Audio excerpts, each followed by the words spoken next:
नमस्कार मंडळी, स्वागत आहे तुमचं माझ्या यूट्यूब चॅनलमध्ये। भेंडीवरती दही टाकून कुठली रेसिपी बनवतोय, चला तर मग व्हिडिओ शेवटपर्यंत पहा, कुठं स्किप करू नका। चॅनलवरती जर नवीन असाल तर चॅनलला सबस्क्राईब करायला विसरू नका। चला तर मग वेळ न घालवता व्हिडिओला सुरुवात करूया। मी इथं घेतलेली आहे पावशेर भेंडी। भेंडी आपल्याला इथं स्वच्छ पाण्याने धुवून घ्यायची। स्वच्छ पाण्याने धुवून घेतल्याच्या नंतर त्याच्यावरती धूळ वगैरे कचरा सगळा निघून जातो आणि आपल्याला कॉटनच्या कापडाने भेंडी स्वच्छ पुसून घ्यायची। अजिबात भेंडीमध्ये ओलसरपणा ठेवायचा नाही। भेंडीमध्ये जर ओलसरपणा जर राहिला ना तर भेंडी आपली इथं चिकट होते। कढी भेंडी आपल्या आवडीनुसार त्याची आपण फोडी बनवून घेऊया। अशा पद्धतीने आपल्याला भेंडी इथं चिरून घ्यायची आहे। भेंडीचे काप आहेत ना आपल्या आवडीनुसार लहान मोठे केले तरी पण चालतील। अशा पद्धतीने आपल्याला सर्व भेंडी चिरून घ्यायची आहे।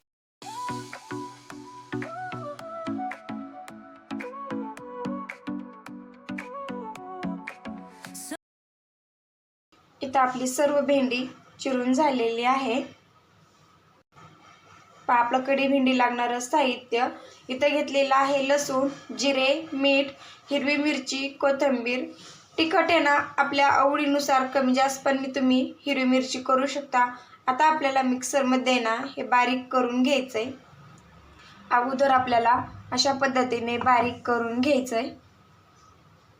शेंगदाणे घेतलेले आहेत भाजून घ्यायचे, थोडेच घ्यायचे शेंगदाणे आणि शेंगदाणे टाकून परत एकदा मिक्सरला फिरून घ्यायचं। आता याच्याच मध्ये घालून घ्यायचा 1 चमचा बेसन पीठ। बेसन पीठ घातलेले ना कढी आपली एकदम घट्ट होते। आणि आता आपण याच्याच मध्ये ना 2 चमचे दही घालून घ्यायचं। दही थोडंसं आंबट घ्यायचं, जास्त आंबट पण घ्यायचं नाही, मीडियम मध्येच आंबट घ्यायचं। मी इथं 3 चमचे दही घालून घेतलेलं आहे। आता याच्यामध्ये थोडंसं पाणी घालून हे मिक्सरला परत एकदा फिरून घ्यायचं। दही बेसन पीठ एकत्र मिक्स करून अशा पद्धतीने मिक्सरमध्ये बारीक करून घेतलं ना तर दह्याच्या अजिबात ठिसऱ्या राहत नाहीत। मी इथं ठेवलेली आहे कढई गरम करायला। त्यामध्ये मोठा 1 चमचा तेल घालून घ्यायचं। तेल आपल्या आवडीनुसार कमी जास्त केलं तरी चालेल। तेल गरम झालं की त्यामध्ये टाकून घ्यायची मोहरी। मोहरी तडतडली की जिरे टाकून घ्यायचे, थोडासा कढीपत्ता आणि आपण जी भेंडी चिरून घेतली होती ना ती आता आपल्याला इथं तेलामध्ये ना शिजवून घ्यायची। पाणी तुम्हाला म्हटलं होतं ना भेंडी शिजत नाही कढीमध्ये, तर अशा पद्धतीने ना आपल्याला भेंडी शिजवून घ्यायची। आपल्याला इथं दही न घालवता अगोदर भेंडी ना छान अशी शिजवून घ्यायची तेलामध्ये।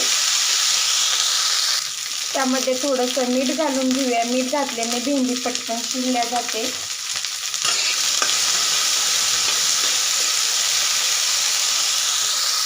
झाकण ठेवून 1-3 मिनिटं आपल्याला भेंडी इथं शिजवून घ्यायची। इथं आपली भेंडी शिजली का ते पाहूया। भेंडी इथं शिजलेली आहे। अशा पद्धतीने अगोदर तेलामध्ये ना भेंडी शिजवून घ्यायची। मस्त अशी तर भेंडी शिजलेली आहे। त्यामध्ये हळद टाकून घ्यायची। हळद टाकल्याच्या नंतर परत एकदा आपण मिक्स करून घेऊया।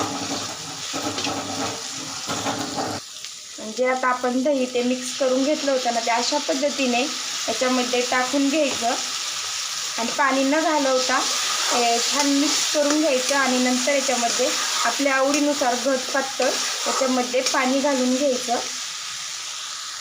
1 ग्लास पाणी घालून घेते।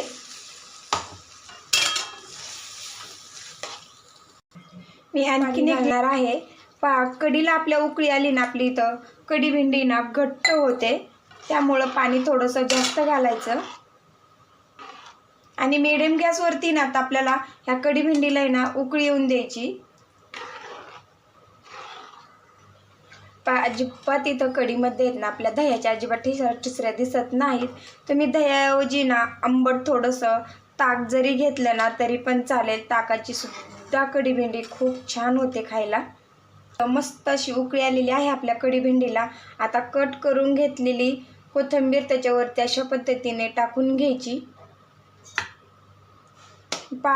किती मस्त अशी घटमुटीत कढी भेंडी तयार झालेली आहे. आपल्याला फक्त उकळी येऊन द्यायची आणि गॅस बंद करायचा. आपल्याला जास्त वेळ कढी भेंडी शिजून घ्यायची नाही, तर नाहीतर आपलं दही एकीकड पाणी एकीकड असं होतं. त्यामुळं जास्त उकळून घ्यायची नाही. तर आम्ही आता गॅस इथं बंद करणार आहे.